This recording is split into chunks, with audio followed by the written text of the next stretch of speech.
we want to do? Okay. Perfect. Okay. So I'm going to pause it. Thanks so much for joining us and a warm welcome to you all. We are honored and excited today to have with us our guest, Katherine Lawrence. Katherine grew up in Louisiana and was early on diagnosed with a condition because of which she was told that she couldn't have any children. It was a painful situation to deal with, even outside of that. And today, Katherine lives in South Lake with her husband and children.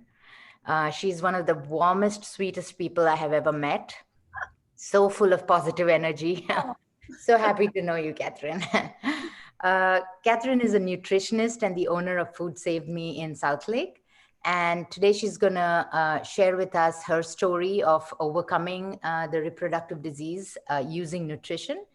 Katherine was previously an instructor and a manager for the Colin Campbell e-Cornell program in plant-based nutrition. I know a few of us here are certified, so we know what that is. She also has been working with PCRM and teaching their Food for Life classes for 12 years.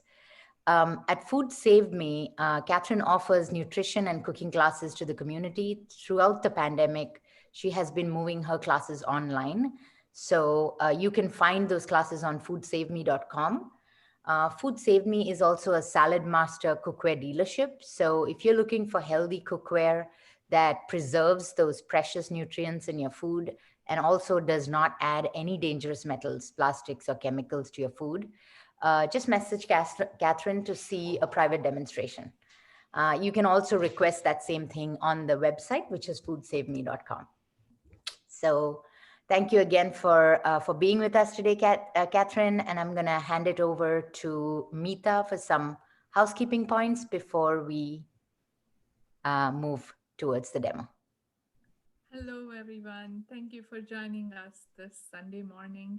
And we are just going to mute everybody here because we are recording this session. If you have any urgent questions while cooking, send us a chat and we will make sure to answer it as soon as possible. We'll have some question and answer time at the end. So happy cooking. Katherine, the ball is all yours. Okay. All right.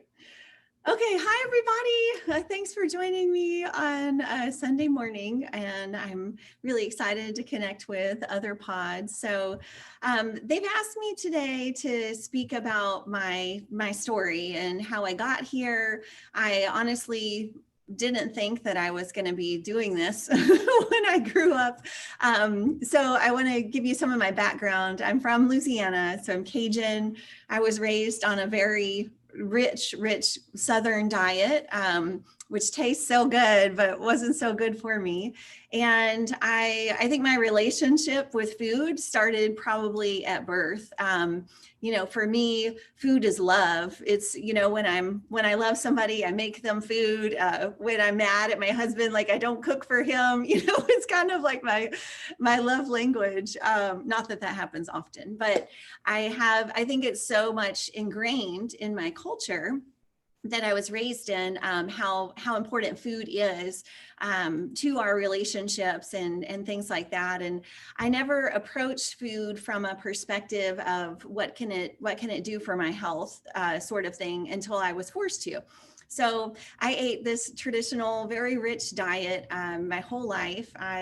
In college, I ate that way. My degree's in aerospace engineering. So at heart, I'm a total nerd. So if y'all want to talk about math, like we can have a good time.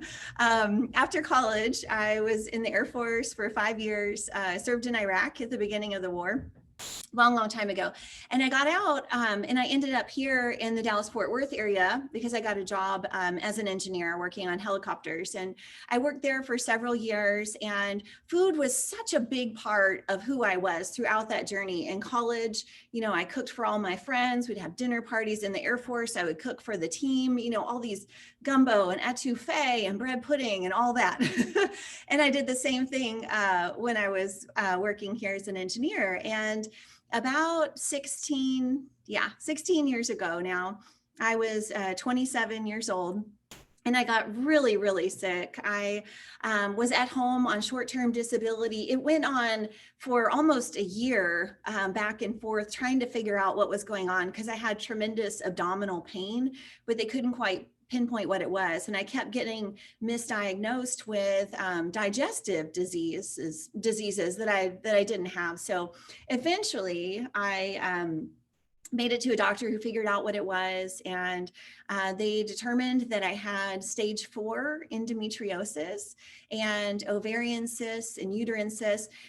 Basically my entire reproductive system just shut down. So my endometriosis was very aggressive, and it had wrapped around my colon and formed some adhesions. So whenever my colon tried to move or expand as food was passing, it was very painful. And that was why I had been misdiagnosed before. So I didn't know anything about this. I didn't know anything about reproductive disease. And they told me there's no cure for this. You've got to have a full hysterectomy because you're too high risk for endometrial cancer. And I remember just being shocked and devastated. Like, what are you talking about? Like, I'm 27. I can't do that. I want to have kids one day. And that is where my journey started. I mean, everything turned on a dime. I started asking questions. Is there any cure for this? Does this have anything to do with my diet? And I'll confess to you, I was still eating kind of my Air Force diet when I got out. So it wouldn't be uncommon for my breakfast in the morning to be like a double cheeseburger and Coke, which is, don't judge me, but this is how I ate.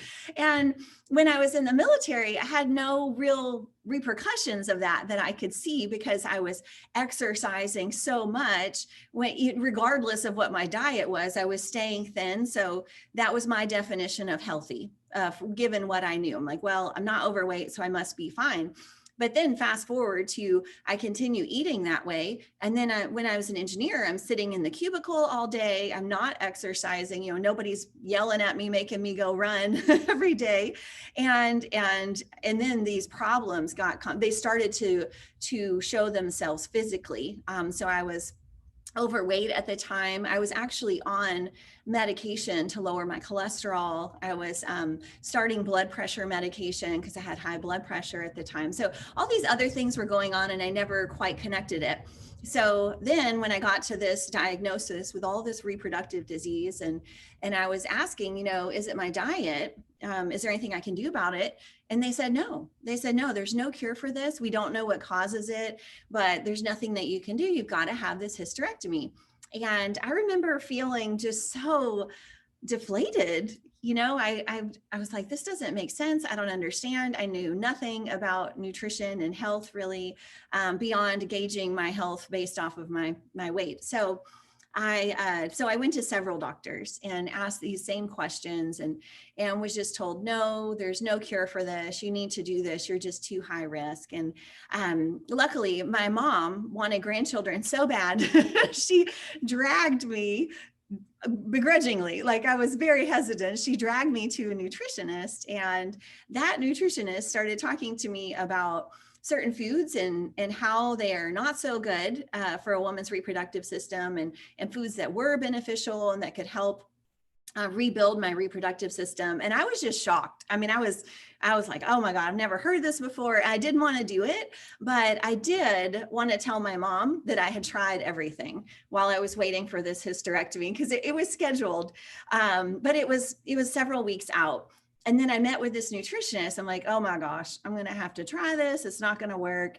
And some things happened in my doctor's life where that hysterectomy kept getting pushed back. So it ended up being 6 full weeks that I was eating this way while I was waiting for the procedure.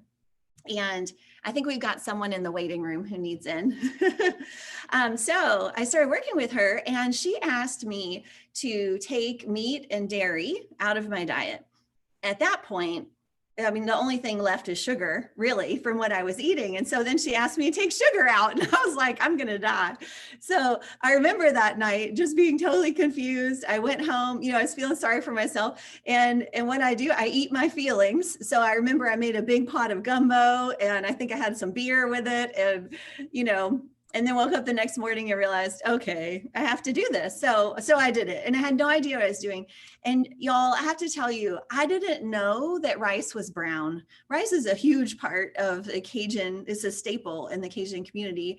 But I had only ever had white rice. I'd never had brown rice. And so I didn't know what I was doing. I knew how to cook very well all of the foods I was raised on, but I had no idea how to do these foods she was asking. So I remember for 1 week, I had like a pile of brown rice, a pile of beans, and a pile of broccoli, because that's all I knew. So, and it was not good. It did not taste good. I think they were canned beans. Ugh, it was awful. And so I really I was just kind of like, well, this is all I can eat, and that's all I know. So I really, really struggled through that, because at the time, 16 years ago, I wasn't plugged in to the support communities that we have now. They're so abundant now. I feel like it's so much easier to eat plant-based than it was 16 years ago. And that is really, really exciting. I'm really proud of that. But so it was a very slow journey for me with food. And I would say I was being a purist, no spices, nothing, just these whole foods. And I didn't really give it any credit. I didn't think it was going to work. But I went in for the initial procedure, and the doctor woke me up in under an hour, and he had this confused look on his face. And you never want to see that from your doctor, right? And he said, I don't know what's going on, but about 95% of your cysts and your endometriosis is gone. There was tremendous scarring all over my abdomen, he said, and it had that some adhesions that he had to remove, but he said there was nothing active, and they had been mine wasn't like come and go every month. They had been tracking it over 6 months at this point, and knew how much that mine was pretty much like a permanent part of my body. And so he was shocked, and he said, I don't know what's happened. This is a miracle. I've never seen this before. And my mom piped up and she said, oh, she's been trying this weird diet. And he said, no, that's not it. That's not it. This is a miracle. And I remember thinking to myself, I was not grateful. I remember thinking to myself, oh my gosh, I'm going to have to eat this way forever, and I don't know how to do it. And it's awful, and I have not enjoyed it. I mean, keep in mind, I was doing this completely by myself. So I didn't have support. I didn't have friends with recipes. I wasn't plugged into the right websites and all that. And so I remember being a little disappointed, and I thought, oh my gosh, okay. So he finished with, I don't want to go through with the full hysterectomy because something's going on, and let's just wait. So I went home and started cooking this way again. And this time I really seeked out resources. I found Physicians Committee for Responsible Medicine. I found fatfreevegan.com and some of those original big influencers for me. And I got better at it. And then I worked on converting my traditional Cajun recipes to plant-based and trying to figure out how to get rid of at least most of the oil, as well as I could. And meat substitutes are so plentiful now. I mean, it's just a whole different game than it was 16 years ago. So I ate this way, and it wasn't till about 6 months later that I really just accepted it and realized, oh my gosh, this is the diet that my body works the best on. When I had gotten sick, I also had 7 fibroid cysts in my breasts. And it's funny how we think about things, because my cousin and my mother and my grandmother all have these fibroid cysts in their breasts. They always have. And so I just thought, oh, this is something Robinette women have. But at the 6-month point, when all of those dissolved, I was like, okay, this is my body is finally probably clean for the first time ever. And I didn't have that pain. So that was also comforting. Also within 6 months, I started to get new hair growth. I still have new hair. I don't know if you can see it, but I have baby hairs. I'm 43 now. My hair is thick and lush, and I have baby hairs constantly coming in. That's a sign of a healthy body that is using the vitamins and minerals that I'm giving it. to continue to produce it. It keeps my hormones in balance. It does all sorts of things. And that's the sign of good, thick hair in middle age. I'm middle-aged now. So what else happened? Oh, in that 6-month period, so I got new hair growth. My fibroid cysts went away. I was able to get off of my cholesterol medication. You always have to work with your doctor if you're adjusting medication. So I was able to completely get off of that. And then I lost 55 pounds and I wasn't trying. I mean, it was fabulous. I just went, okay, this is what we're doing for life now. And of course, my reproductive problems never came back, except for moments in the last 16 years where I have stepped away or gotten a little casual, or maybe I was traveling and more fat seeped into my diet, a little dairy. I start to notice, I used to be kind of casual about this. I would save that once a month, once a month, I'm going to have whatever I want to eat. And that was okay. I think I needed that mentally to feel like I didn't have to give up something forever. So so that was like my double cheeseburger, fries, and Coke day. And it was really great. Like the first 1 or 2 months that I did it. But then, I mean, you guys know, if you're already eating this way, my body was like so clean and detoxed. Whenever I would have like my cheat day, oh my God, I would get so sick and it wasn't nearly as satisfying as I remember. And then oh gosh, it just starts this mental cycle, like, why did you do that? Blah, blah, blah. So I eventually was able to just let that go entirely. But I feel like sometimes in the beginning, I needed that mental, like I could have it if I want it, and I'm going to get it on the 15th of the month, so it'll be okay, kind of thing. So that's been my journey. Another huge thing that happened that, again, now I look back at it, I'm like, gosh, it's funny what we just assume about health in our bodies and what we assume is normal because everyone around us has these problems. And then when they're gone, you think, oh, wow, people should know about this. So what I'm talking about is PMS. I used to have horrible cycles. It runs in my family. Robinette women have horrible cycles. My mother was in and out of the emergency room during her teenage years because so much blood loss, and she would faint, and they didn't know what to do with them back then. So they just put them in the ER. And so after about 6 months, all of my PMS symptoms were gone. That shocked me because I thought that's just something that everybody has. I mean, you can take a pill over the counter to get rid of those symptoms, right? Or you're supposed to. I've never taken one, but I know they exist. So it just made it was something like so ingrained in our culture. And when I didn't experience that anymore, I thought, wow, why aren't we talking about that? Why isn't this going on? For 16 years, I went from having horrible, heavy cycles, tremendous cramps, back pain, acne all over, to not a single symptom. It's honestly a surprise to me when I get my cycle, I hope I'm not being too graphic. I just think this is so important. If we have daughters, they need to know this. I have absolutely zero symptoms. I don't wail crying the day before, there's no back pain, there's no cramps. My whole life is different. And I realized, wow, this is not just a health thing. It's a comfort thing. It's a relationship thing. My dad, because when you feel bad, it's harder to be nice and kind. It's so much easier when you feel good to share that with other people. My dad said about the 6-month mark, maybe it was a year in, he said, you're not as psycho as you used to be. And I was like, what are you talking about? Like, I'm your favorite daughter, and I really didn't know what he was talking about until I went to school for nutrition. And I started learning about fiber. And I realized, oh my gosh, my diet is full of fiber. What does fiber do? Fiber gets rid of extra hormones. It doesn't get rid of all your hormones. It gets rid of the excess. And most women in the US have an overage of estrogen. We're just exploding with estrogen. And that is what created my problems. But I realized, wow, it really did level my mood. I went from like what I thought was a normal mid-20s woman, a little crazy, a little, emotional and animated to more level and clearer headed. And then how does that change your life? Like, that's a big change. We're not even talking about health there. We're talking about my ability to focus, my ability to have conversations that aren't like riddled with emotions and tears and things. And so it was just a tremendous wake up call for me. And so I have been eating this way for 16 years. NBC News had done a story on veterans and what they're doing in the community, and they picked up my story.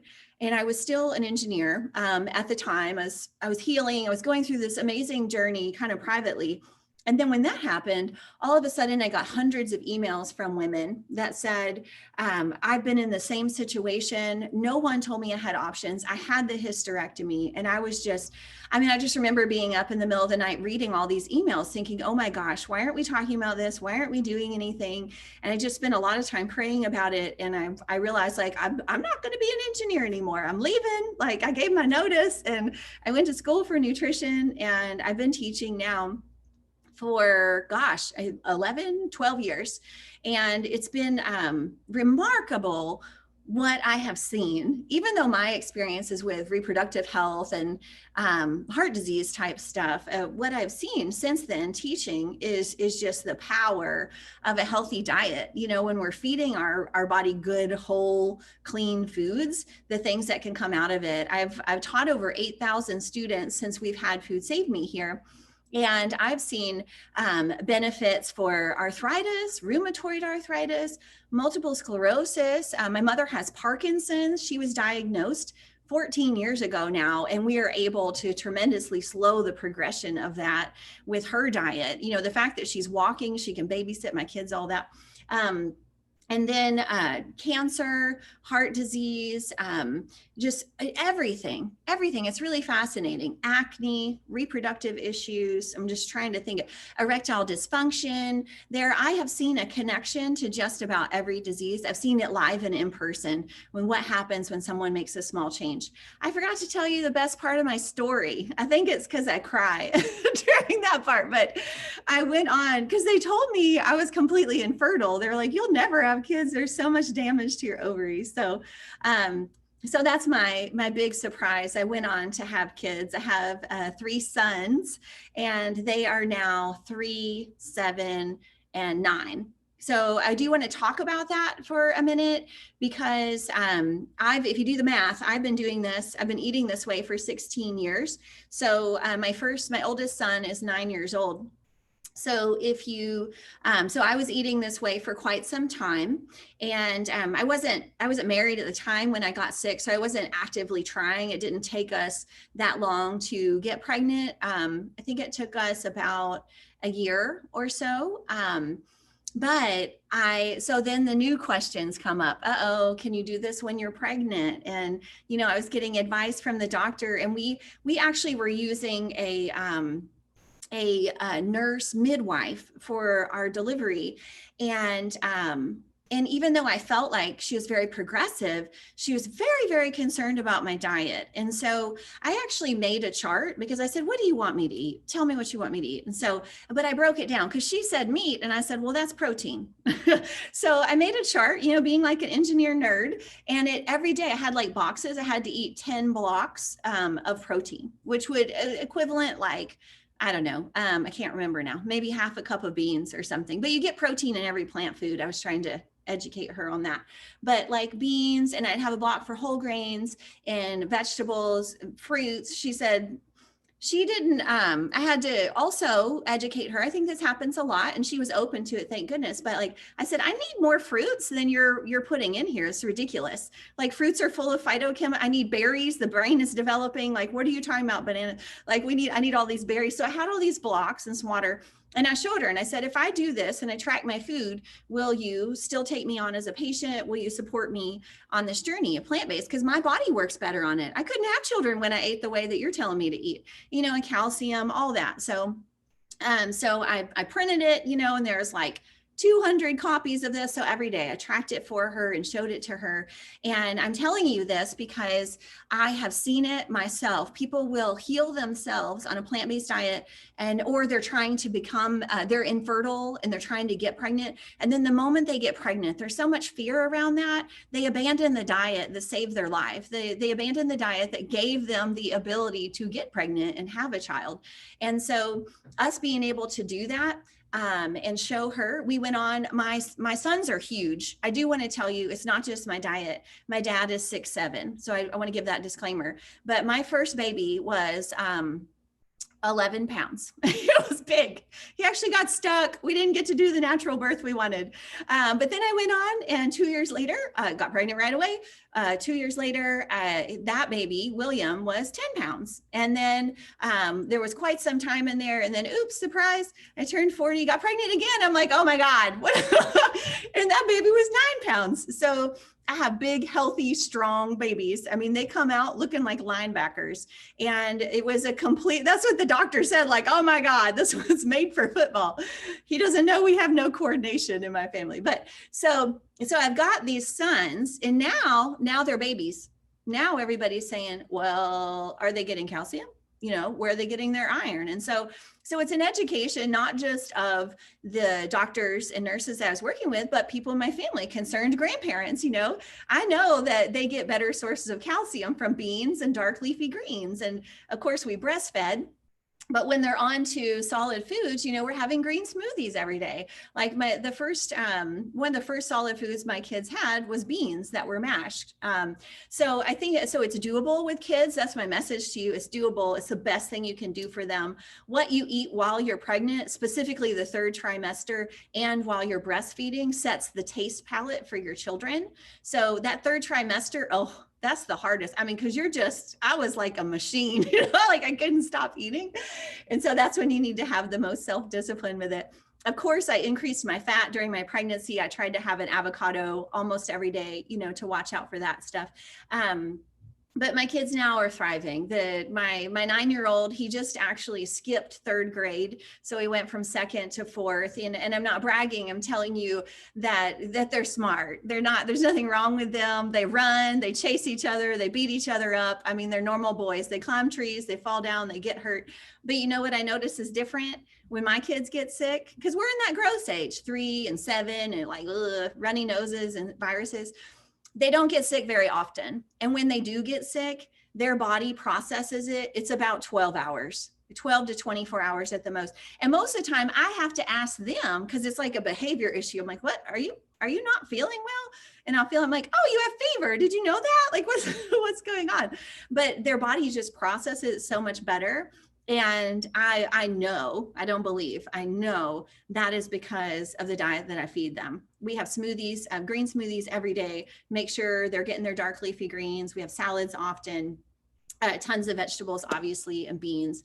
And that fiber is just going to keep their system running. What's funny, the last thing I want to finish with is when they go to visit my parents, who eat differently than I do. And my kids are used to using the bathroom once or twice every day. And then they come home from grandma and grandpa's and they can't use the bathroom, and it takes another day or two. So it's a really good opportunity for me to educate them on fiber and why we eat the way we do. I say, this doesn't feel good, does it? Like, that's why we don't eat that way, sort of thing. So that's my journey. I hope that wasn't too long. My passion is food, and that's why I opened Food Save Me. I hope you'll check out. We have a ton. All of our classes have always been free here in the office. You come in, you get a free meal. I demonstrate the food. We have beautiful recipe handouts for everybody. And so we've been moving those online. And so some are there. We don't have all of our classes online. Some of them have a small fee for our webmaster, but I hope you'll check them out. They've got pretty handouts to download. But once we're back in person, I hope you guys will come to a class. I would love to meet y'all in person. And it's so much better when you get to eat the food, instead of just watching it. So that's my story. That was awesome, Katherine. Thank you. Yeah, thank you so much. So many points. Even though a lot of us already follow it, there's still so much food for thought, and it's always reassuring to hear it. Like, even though we are sure of the choices we've made, it just helps to hear this again and again, right? So some points that you made, I think really, like the fact that you said when you were in the army and you were exercising a lot, I feel like that's something everybody says, that, if I can exercise, because I'm exercising every day, well, I can eat whatever I want and it's okay. And the fact that it doesn't show physically on us and that it's still doing some things internally is something most people just don't realize until, and some people just get lucky, I guess, and they don't see that until much later. But that's probably the reason, we kind of have that attitude that, if I look okay, I must be okay. Yeah. So, yeah, absolutely. I think we measure health by our yeah. thinness. Yeah. Mhm. Well, thank you so much Stood for out that. for me was, Sorry? I was going to say what stood out for me was that challenge with the kids. I have little ones too, and just how the environment around us is stacked against us. Like, we kind of feed our kids healthy, but once they're out, they're just eating all junk. Yeah. I Necessary. wish I had heard all this when before I had kids, honestly. I always feel like it's so much harder when your kids are older. For me, I made these choices when they were much older. And to make that change in a household is it's possible, but it's harder because your kids have already developed and developed their influence from the outside world. But Yeah. better late than never. Yeah, absolutely. And the things that they're hearing from you, they'll think about later. Yeah. No, We just no. have to be patient. Got to be their choice. Yeah. Yeah. Okay. Okay. So, are there any questions in the chat I need to answer before we start cooking? We're all just saying how much we love hearing your story, even if we've heard it before. Thank you. Yeah. I saw Susan was on. I want to give her a shout out. She's my original student, I think, like from, I'm sure the class was a disaster from like 12 years ago. So I love Susan. Okay. Yeah, Susan, thank you for being here. I feel like, in fact, Susan's always helps me find out, like if I miss an event of yours, Susan's the one who tells me and helps me stay on the calendar with you. Oh, okay, great. Thank you, Susan. Okay, well, so should we start cooking? Yep, I'm going to turn my video off so I can move my laptop over to the counter because I have got everything ready. So. Okay. Oh, thank you, Tiffany. I can barely see the chat. Okay. All right. So we're going to make two of my favorites. And I picked dishes that my kids love, and these also are some of the dishes. We do all of our meal prep on Sunday. That's actually what my husband is doing right now and how I'm going to use these. But we prepare all our food on Sunday and we eat from it throughout the week. It's just, I find that's when I make mistakes, or that's when we go out to eat more, is when I don't have the food ready, because I've got a lot of men in my house, right? I have 3 sons. I also have another son. But my husband lost his first wife. So we have 4 sons. I got my husband, and I find like they're hungry, and they're hungry right then. It's not like, hold on, let me take 20 minutes and make something. Like, so we have like our fridge is constantly full of cooked food, so they can just go in. So these are some favorites that our family eats. Please remind me when we get to the salad to give you more variations for kids if you have some stubborn eaters. Okay, so I am going to start with our lasagna. So veggie lasagna. Before, my impression of veggie lasagna was like mushy with some cheese. Really, I mean, you didn't really taste any of the vegetables, and part of that was the vegetables that are commonly used in veggie lasagna traditionally, but also I think it was just kind of overcooked, and that cheese the fat from the cheese kind of overbears it. So this is our vegan lasagna. It's all plant-based, and I'll give you some variations while we're doing it. So if you're cooking along with me, if you're going to use your oven, you'll need to preheat it to 350 now. I'm actually going to use an electric piece. I know I saw some of the names on there. You have this at home. So if you're using the electric piece, you don't need to preheat it. Just keep it cold for right now. Okay, so if you're doing this in the oven, you'll need a casserole dish. I find those rectangular ones. I think they're 9 by 13, 9 by 15, like a standard size, big dish. And the veggies, they're going to cook down, so it's going to look like it's piling up. But veggies have a lot of moisture in them, and so they're going to cook. Especially that spinach, it's got a lot of volume. It's going to shrink down as it cooks. So in the bottom of your dish, you'll want to add some spaghetti sauce. I don't make homemade spaghetti sauce, but kudos to those of y'all that do. I'm in awe. But you do want to use the spaghetti sauce. One thing about cooking for kids, I feel like, is education.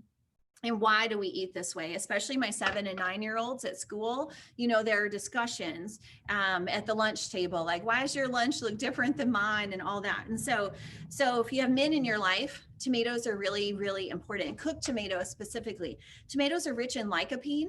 That's an antioxidant that actually helps to prevent prostate cancer. So it protects the health of the prostate. And a cooked tomato has 4 times more lycopene than a raw tomato. And so we do a lot of tomatoes in our house. If it's salsa made of cooked tomatoes, pasta sauce like we're using today, or even if it's just, they're not cooked, so it doesn't have as much, but the kids' lunch, they put cherry tomatoes in there. And so then we had to have a discussion about what's the prostate, and there's lots of giggling and all that.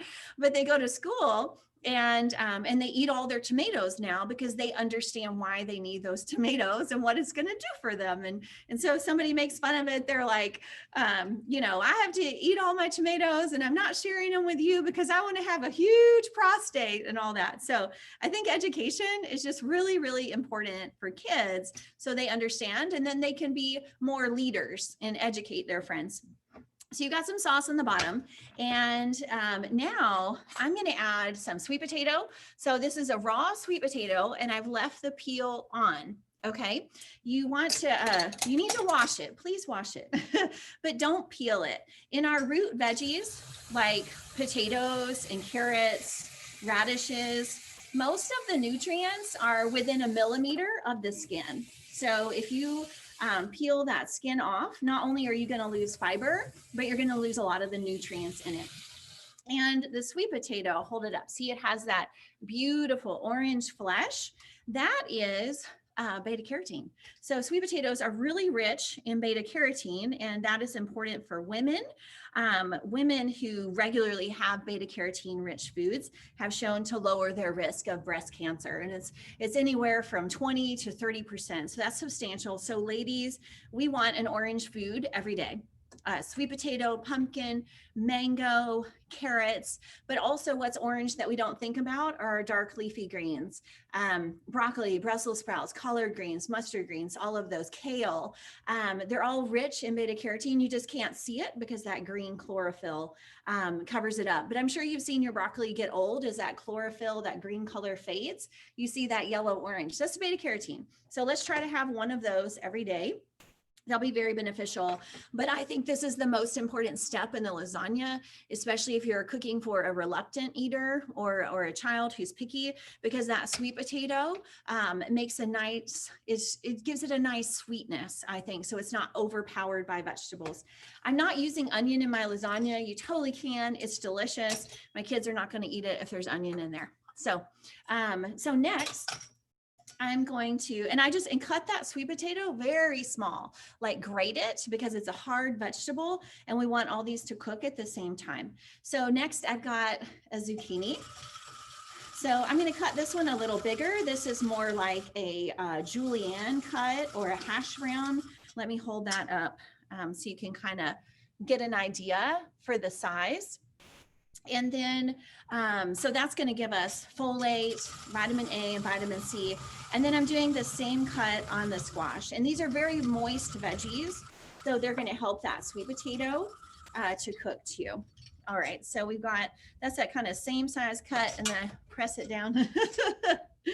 Okay, and then next you need some noodles. So you can pre-cook your noodles. You probably need to if you're baking this in the oven. I'm just going to use dried noodles. So these are just regular noodles. You can use whole wheat noodles. That would be better than the regular white pasta. Again, I'm getting my kids to eat it. And you know what? I'm happy. They're going to get 8 veggies. So if they get a little white pasta, it's not going to kill them. But if your family will eat the whole wheat noodles, that would be great. They've got more fiber in them. I just break it up and put it that way. If you need to pre-boil them, then you should do that before you put them in. But there are gluten-free noodles out there that taste great in this lasagna. I really like the brown rice pasta lasagna noodles. Those work really well. But if you're wanting to avoid that texture entirely, what works great in here is eggplant. If you just thin slice it, you can use that to separate your layers, and that works great too. Okay, so next I'm gonna add a little bit of sauce on those noodles so they'll soften up for us. And then we're just going to add some more moisture to this. I love this lasagna because when I'm not stopping to talk, it takes about, 3 or 4 minutes to cook. And it's great because my kids can make it. My 9-year-old makes our lasagna on Sundays. So next I'm going to use Yes? Katherine, one quick question. Tiffany wants to know what number blades you are using for each of the ingredients. Oh, okay. So for the sweet potatoes, use cone 1. And for the squash and zucchini, use cone 2. And I'll tell you each time then for the rest of them. So our next layer is mushrooms. Sorry, Katherine. Oh, yes. I just wanted to add, we'll go ahead and share this with the cone numbers for those who have it later after that, Tiffany. We can send it out in writing. So. Okay, perfect. So I'll just give both solutions while we talk. So I want to add mushrooms next because mushrooms have so much moisture. So I like putting those near the noodle. These are baby bellas. You can use white mushrooms too, but mushrooms are incredibly beneficial. We need mushrooms every day, in my opinion. And they're the only plant source of vitamin D, which is kind of magical. They do the same thing that our skin does. So when the sun shines on our skin, we actually synthesize that sunlight into vitamin D, however much our body needs. So mushrooms do the same thing. When they're exposed to sun or even UV rays from artificial lighting, it synthesizes that into vitamin D. And vitamin D is a great immune booster and is tied to being beneficial for a lot of different diseases. So I am going to thin slice these. So then you would use cone 4 if you want. And I just put these in here. So sometimes my husband, he doesn't like mushrooms. He eats a lot more than he thinks because I cut them up so small. So if you have a husband like that, or you're like that, use cone 2, cut them up really, really, really fine, or put them like in a food processor for a minute to just kind of almost that texture of like ground beef. So I'm doing just a thin slice there. And I do, maybe 2 cups, 1 or 2 cups. I think it's usually 8 ounces. So we'll spread that around there. And then I'm going to add some carrots. So carrot is a really hard vegetable. And so I'm going to cut that a little smaller. I'm going to grate it. So if you have a box grater, that's going to be your smallest cut, same as the sweet potato. So this is going to be cone 1. And it's funny how I make the lasagna because I'm an engineer. So I go like specifically by layer. It's exactly the same every time. But Matt, the way he makes the lasagna, he cuts up all these veggies into a bowl, like sticks his hands in there and mixes it all around. And then he's just like sauce, noodles, handful of veggies, sauce, noodles, handful of veggies. I'm like, dear Lord, what is the chaos going on in your lasagna? There's no order. But carrots, this is our great beta carotene, right? And what's great is that all of these foods, they're all plant foods, so we've got a lot of fiber going on. So I used 3 carrots because mine were so skinny. Okay, so next we're gonna add some spinach. And this is just fresh, raw spinach. Let me put this in. Here we go. I'll put that on. Again, we can, this is pressure cooking. Just squish it down. It'll be good. Next, we're going to do some more lasagna. So I only like 2 layers of noodles because I don't want it to be like a whole big dish about noodles. I want to be able to taste the veggies and all that. So I just do 2 layers of noodles. And, I forgot our secret ingredient. I kind of mix mine up. I kind of alternate between beans and cauliflower. And I forgot today we're doing both. So I'm going to add my beans here. I should have done that under the noodles. All right. Actually, You know what? That's a huge mistake. Please forgive me. Let me take off the noodles and put these underneath because I want to show you the pretty presentation because we eat with our eyes first, right? Please forgive me. See, I should have done this Matt's way in the bowl. All right, so I put the beans in. So these are cooked. They need to be cooked. Cannellini beans or navy beans. I like it because it's just going to add more protein. My boys, I'm constantly trying to fill them up. So it's going to have more fiber. That's what this is doing. So they're going to fill up on less of this, and that's my goal. So there's enough left for me to eat also. So I've got the beans in there, and fresh is always best if you can fresh cook them.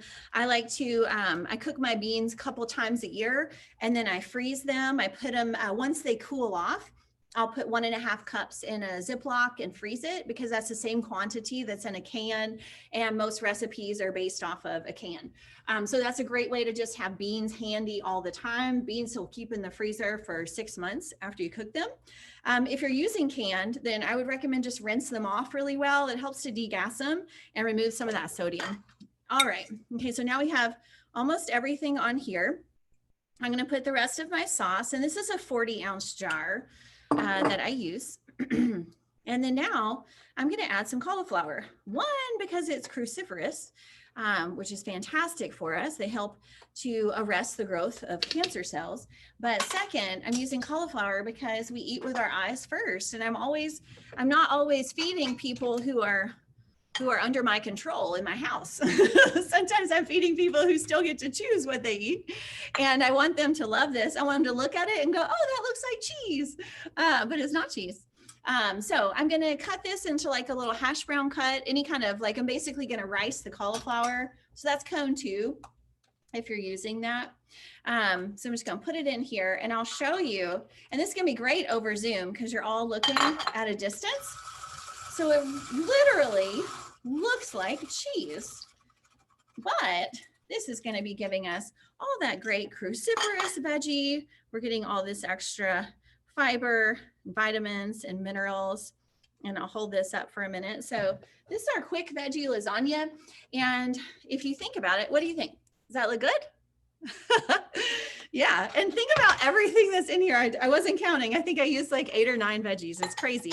But if you think about a regular lasagna, that's not something that you would want someone you love to eat every week. You know, it's usually just tons of grease, really. So it's got all of the beef and ricotta cheese and mozzarella cheese and everything else that goes in there. So if you're looking for more of that beef texture, then you can do, I found if you're going to use like the crumbles or the Beyond or something like that, pre-cook it and season it, you know, put all your oregano and basil and all that in there, and then add that as a layer.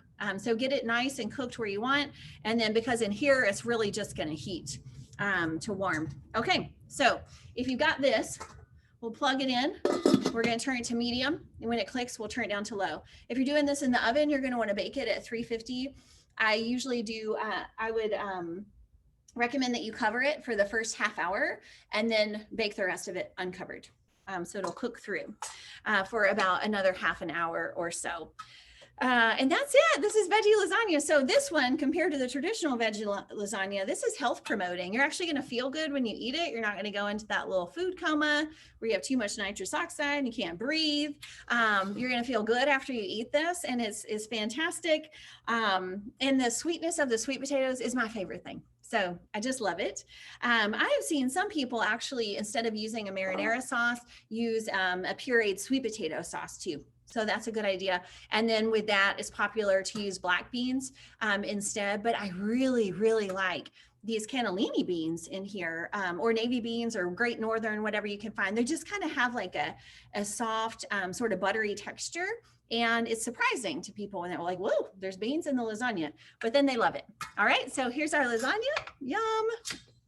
Okay, so for our second recipe, this one really has a lot of variations that you can do.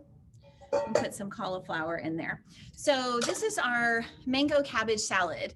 And is that a question? Oh, you've had the lasagna? I can't read all the chat. It says, I have had this lasagna in one of your classes. It is delicious. That's what Tiffany says. Thank you. It's our favorite. Oh my gosh. Even my 7-year-old, the picky eater, this is his second favorite dish. His second favorite. His first favorite is potato pear stew. So I want to give y'all a tip. If you've got a picky eater, my 7-year-old, he won't eat anything like any kind of soup or stew if it's like chunky, if he can see the veggies. So I always take his and I put it in a blender and I blend it. And then he has 2 or 3 bowls. I mean, it's insane. And I know he's losing some of his fiber that way, but goodness, I mean, the kid just ate 3 bowls of potato pear stew with tomatoes and carrots and all that. So if I have to blend it, that's fine. He'll come around one day. Okay, so mango cabbage salad. This is also a staple in our house, and sometimes I have to vary it where it's not as healthy, but it's still really good for them. And I think for all of us, the most important part of this salad is finding a way to eat cabbage that you like. Cabbage is one of the most nutrient dense foods that you can eat. And so it needs to be a part of our regular life. Cabbage, kale, broccoli, Brussels, all those. So I have just fine cut my carrots. So just a grate on like cone 1 if you're using it, or like the small cut on a box grater. And then next, I'm going to cut up some cabbage. So cabbage is so nutrient dense. There's more nutrients in 1 head of cabbage than an entire football field of iceberg lettuce. And so iceberg is really, in my mind, it's really just a vehicle for the dressing, which is usually ranch, which I don't recommend. Okay, something to note, use the entire cabbage. My grandmother, she raised me that you cut the core out and you throw it away. And she said, oh, that's bitter. We don't want that. But a lot of times when people eat cabbage, especially if it's raw, it can make them gassy. And so the core of cabbage has an enzyme, an anti-gas enzyme, right? And it's called peptin. That's what's in the core of the cabbage. And so what happens, you've heard of Pepsid AC, like an antacid. Pepsid, this is peptin. It's an enzyme that does that same function. And so what I used to do, what a lot of people do, I cut out the core of the cabbage, I eat the cabbage, and I get gassy, and then I go take medicine when all I needed was the core of the cabbage. And so leave that in. My last pregnancy, I was 40 and I just got a ton of heartburn. And so Matt would just give me 1 or 2 bites of the core and it would be gone in a couple of minutes. It was great. So very, very powerful. So I like to cut my cabbage small. I don't like big, long strings. The kids are not going to eat that. So I do it small so that it really absorbs the juice of the fruit better. But you can do it long if you prefer. I'm going to use a red cabbage here too. Red cabbage is beautiful. Also very, very nutrient dense. I really just use it in case I cut myself, right? I'm joking, sorry. Then I changed the name of this to chef salad because there's a little bit of chef in there. Just okay, so next apple. I'm gonna use Granny Smith. You could use a red apple if you want. I like the tartness in there. So do the kids. And this is gonna give us a lot of vitamin C and fiber. And this is a hash brown cut. I like to make the fruit pretty small so you get some of that in every bite. Okay, so any kind, just go right down to that core. Don't put the seeds in it. And then last. Sorry, Tiffany says, I have had this lasagna. Oh, I'm sorry. I'm so sorry. Yeah. Is that still blade 2? That's what she's saying. Everything is blade 2 on this one because I like it. I like everything to be pretty small. Everything is blade 2 except the carrot and the lemon are 1. That's it.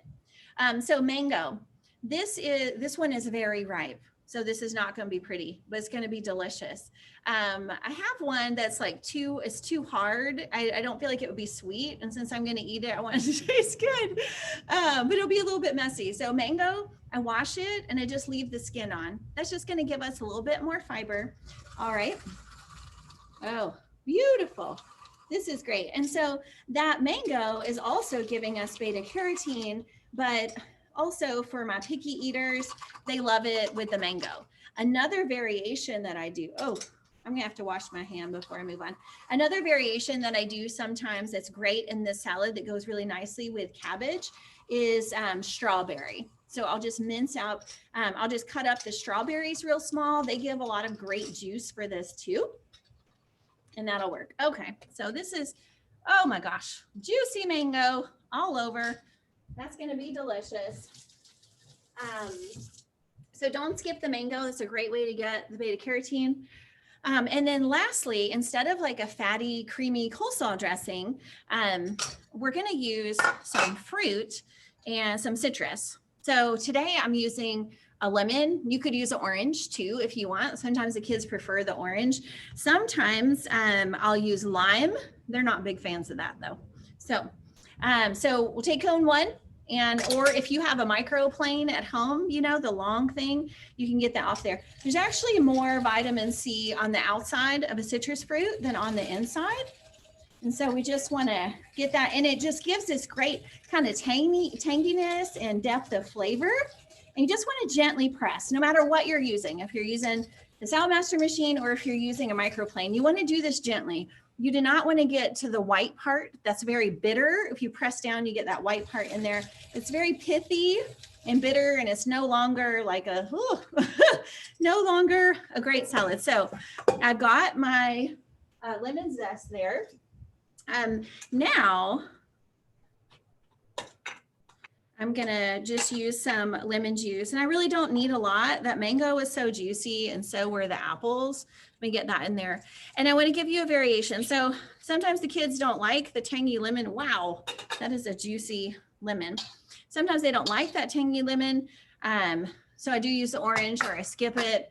But my picky eater, he won't eat this. One of my sons is not a fan of this salad. And so what I do for him, which kind of then everybody wants, in a separate bowl on the side, I mix a little bit of vinegar and some veganase, like a plant-based mayo, which is gonna have a lot of fat. So I don't put a lot in it. So a little bit of mayo, a little bit of vinegar for some tart, and then just a little squirt of agave nectar. And when I put that on the salad, he freaks out and he eats 3 bowls. Is that ideal? No, but my kid just ate 3 bowls of cabbage, you know, so I pick my battles. And that is a salad that we don't have to fight about, because I think it's really important that we have positive experiences around healthy food, and that it's not always a battle. So that's a concession I make. And confession, I don't know if Matt's watching, but Matt will eat way more of it when it's got a tiny bit of that. And the good thing about the vegan mayo, we use the Veganase brand, it thins out very quickly. I mean, so it really just takes, like, in this whole bowl, this is like 3.5 quarts. So that's a good amount of salad. I could use probably 2 tablespoons of mayo for the whole thing. So it really doesn't take much. But this is our beautiful, we call this the cancer fighting cabbage salad. It's great. It's gonna grow, it's gonna go so well with our lasagna too. And what a healthy meal. I mean, can you imagine, like, look at all the nutrients that we're getting out of these so fast. And most importantly, it's gonna be delicious. Okay, so that's all of my cooking demo. I can answer questions if y'all want. Thank you so much. Can't wait to get this done. I had actually, so I do have some questions, because I had prepped, but I think I misread some of how I had written out the ingredients. So maybe you could tell me the options around it. So because I don't have the Salad Master, what I did was actually slice the sweet potatoes. So sliced, like they're not the whole sweet potato sliced, so they're small slices. Okay. Yeah, but they're thin slices. And the same with like the zucchini and stuff, right? I put it through my food processor, so they're round slices rather than the way they turn out. So would that affect the cooking time if I put it in the oven? No, I don't think so. I would just make sure the sweet potatoes are the bottom layer. Yeah. Okay. That's really hard. Yeah. And then and your lasagna is going to look so much more orderly than mine, because you've got like these pretty. Well, I mean, I think it will affect the texture. And again, I'll see how people in my house react, because in some cases you kind of want it you want to feel the vegetable versus, I don't know how that's going to happen, but I'll try it out. You said at 350, right? Yep, at 350. And then the other thing I did not do was I did not pre-cook the noodles. So this is the first time ever I'm going to be making a lasagna, like first time ever. So they do sell the oven ready noodles that you don't have to cook. I honestly, I've never used them because I haven't baked in my oven about 16 years. So, but people do have success with those oven ready ones. I think the important thing is that you're having moisture on those oven ready. Okay. Yeah. So I'll go ahead and do that before putting it in. But then the last question I had on that, because the reason I already had this in my pantry was because I had been wanting to try to make lasagna for a long time. But, and this is open to anyone that knows better, but where do you find good whole grain lasagna noodles? Like I ended up picking the white ones because I couldn't find it. But I mean, I looked online. I don't know if I looked before or after COVID, but like on Sprouts. I mean, at Sprouts. Really? Mm-hmm. There's some on Amazon too. If you do the Amazon grocery delivery. So is it the rice ones or is it grain? Like, is it whole wheat or maybe I was looking for whole wheat. Maybe that's what I did wrong. Both? So whole wheat, yeah. If you want the texture of a white noodle, I would go with like the brown rice pasta or a gluten-free version. Those usually have closer texture. But I found the whole grain, like whole wheat noodles at Sprouts too. And then online for Amazon. And those are going to have a thicker, like more dense texture. Okay. Okay. I don't know how I missed that, but I'll try that next time. Thank you. Yes. Are there any other questions? There are some, but I guess folks, if y'all want to unmute yourselves, and have you ever used butternut squash in place of sweet potato? Yes, thank you. I should have given that suggestion because when I got here to the office, I couldn't find the sweet potato, but I had a butternut squash and that's what I was going to use in the bottom. So I would also, I'd cut it on cone 1 or cone 2. You don't need to peel it. I actually have it right here. So I would just take that and just put it on the outside and just cut that into the bottom. That would be great. Yeah, butternut squash would be a great. And then you still get all of the beta carotene and everything from it as well, which is good. And then you can leave stuff out. You know, if you don't like mushrooms, leave those out. Onions are great in here. They're really good. Garlic is great in here. It's just my kids, like if there's a hint of spice, you know, oh, it's so spicy. I'm like, it's not spicy at all, actually. But that's why I don't have garlic and onion in it. But ideally this would, that would be really good for us. A couple other questions. What was the name of the pan you used for lasagna? This is our Salad Master electric skillet. And then you use seeds in butternut squash. I use the seed. No, I don't. So the long part, I'll just grate all this. Yeah, actually like made a lasagna for a class yesterday. So that was the first part of it. And then when I get down to the seeds, I just kind of scoop those out. I don't put the seeds in the lasagna. That's hardcore, Susan. You can totally do that. Okay. All right. Oh, I did put a question in earlier just so I don't forget, but you talked about the benefits of tomatoes.